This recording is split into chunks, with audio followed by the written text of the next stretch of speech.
All right, welcome. Today, we're digging into a revolution that's happening literally right under our feet. It's a hidden, living world that could completely rewrite the future of how we grow our food. You know, for generations, we've kind of treated soil as just a simple, inert container for plants. You just add water and fertilizer, right? But what if that entire idea is just wrong? What if all this new science is right, and it's not just dirt, but a living, breathing, beating heart? So let's really think about that for a second.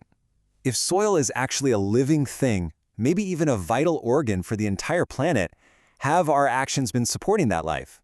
Or have we been accidentally working against it this whole time? That question, it leads us directly to a silent crisis. Let's take a hard look at the real, measured cost of what's been the main way of doing things for decades, the fertilizer-only approach.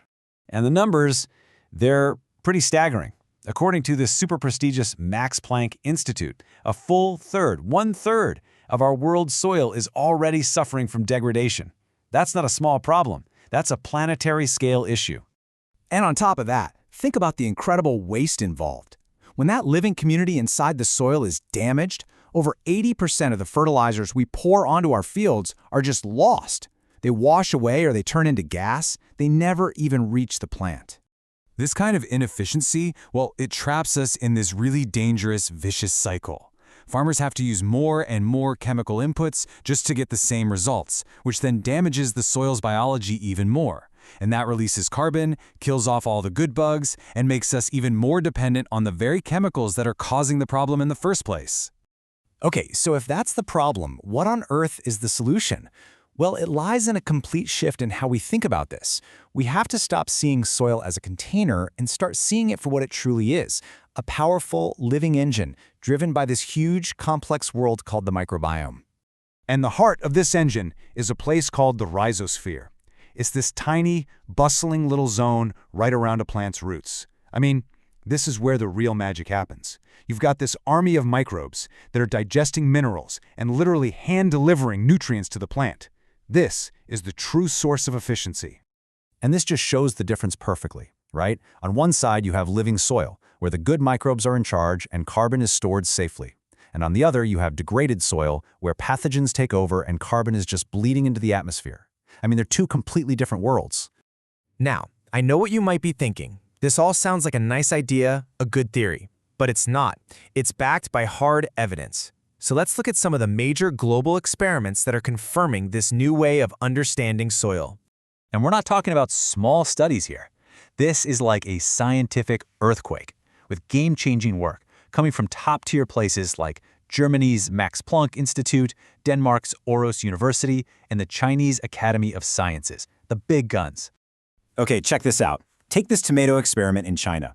By using a smarter technique called companion cropping, researchers cut the nitrogen fertilizer they were using by 30%, and yet they increased their yield by 35%. I mean, think about that. That's way less input for way more output, all by just letting the soil's own biology do the heavy lifting. And the results just keep pouring in. Over at Aarhus University, they turn poor, useless sandy soil into a carbon-storing machine. A study in genome biology found that a simple 3-microbe mix boosted corn growth by 30%. And scientists at Max Planck are now literally creating living soils in the lab to heal damaged land. It's incredible. So what all this really leads to is a huge conclusion. The best, most stable crops, they come from soil that's microbially balanced, not just propped up with chemicals. It totally changes the goal. It's not just about supporting a plant for one season. It's about building a living, productive asset that delivers year after year. Okay, so we get the science, but how do we actually apply it? Well, that brings us to a practical method called SoilFirst, and it's all about moving away from just adding simple linear inputs to actually stimulating the entire living network in the soil. Now this requires a huge shift in our logic. The old way was super linear. I add chemical A to get result B. That's it. The new logic is all about the network. It's about making an investment to wake up the soil's own biology, which then produces a much more complex, sustainable, and way more powerful response. So this new logic, it really rests on 3 pillars. First, using smart carbon inputs. Think of it like giving a varied, healthy diet to a diverse microbial community. Second, managing microbial diversity by actually reintroducing key microbes back into tired, worn-out soil. And third, encouraging that chemical conversation that's always happening between the plant roots and their microbial friends. So where does this all take us? Well, it puts agriculture at a crossroads, really, facing a truly historic choice. And it forces us to completely redefine what we even mean by success when it comes to farming. So we kind of need a new scorecard. Instead of just measuring how much fertilizer we dump on a field, we should be measuring nutrient use efficiency. Instead of obsessing over a single season's yield, let's value production stability over many years. It's a huge move away from just looking at short-term costs and toward measuring the long-term health and resilience of our most important asset, the soil itself. And the choice becomes really clear. Do we just keep going down a path of rising costs, bigger risks, and land that's getting worse every year? Or do we choose a path that promises a self-renewing system, leading to lower costs, fewer risks, and a more profitable, resilient future? And let's be super clear about this. This is not just some feel-good environmental idea.